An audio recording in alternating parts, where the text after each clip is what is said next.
So, you're dreaming of buying a place in France. Maybe it's a chic apartment in Paris, or a beautiful old farmhouse out in the countryside. It's an incredible dream.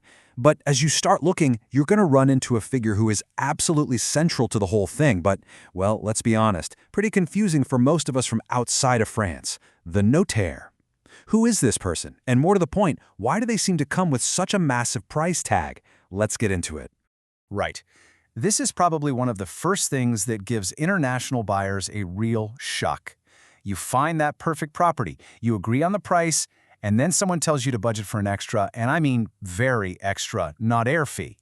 It can definitely cause a bit of a panic. So let's tackle this thing head on. What is this fee really? And where is all that money actually going?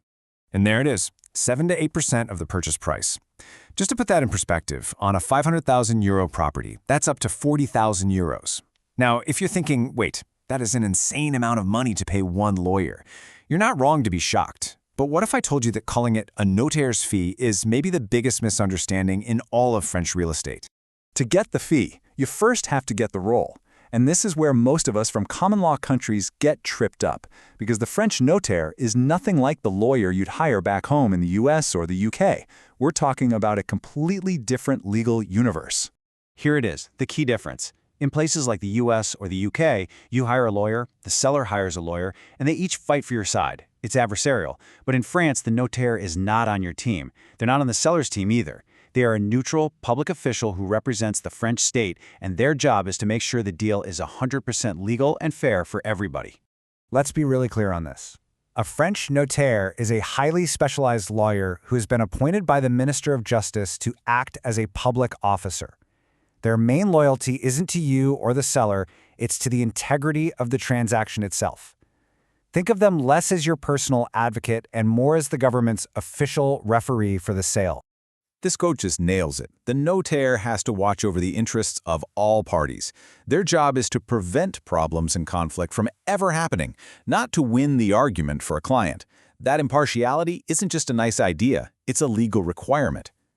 Okay, so if the notaire is this impartial public official, that still doesn't explain that giant 8% fee, right? Where on earth does all that money go?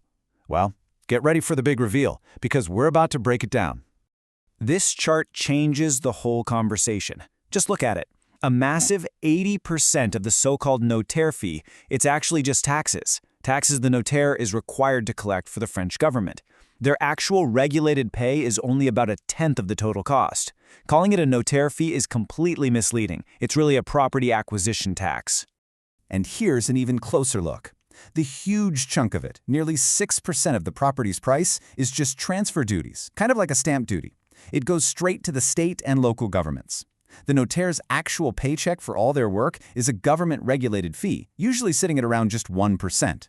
So just to be crystal clear, you are not paying an 8% fee to a lawyer. You're paying them about 1% for their services, and the other 7% is almost all tax. Now, knowing this reveals a huge tip for any potential buyer. Since most of that cost is a tax on existing properties, look what happens when you buy a brand new property. The total cost just plummets to around 2.5%. Why? Because new builds have VAT included in the price instead of those high transfer duties. This one detail, this choice between new and old, could literally save you tens of thousands of euros. So, we know the notaire is impartial, and we know the fee is mostly tax. But what do they actually do during the whole buying process? Well, let's walk through their role, and you'll see why they're often called the guardian of the transaction. The notaire is your guide through every single critical step. They start with all the homework, the due diligence, verifying the property's legal history for the past 30 years.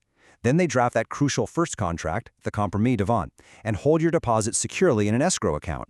They manage the 10-day cooling-off period, they preside over the final signing of the acte de vente, and finally, they make it all official by registering your ownership with the public land registry. They're there from start to finish.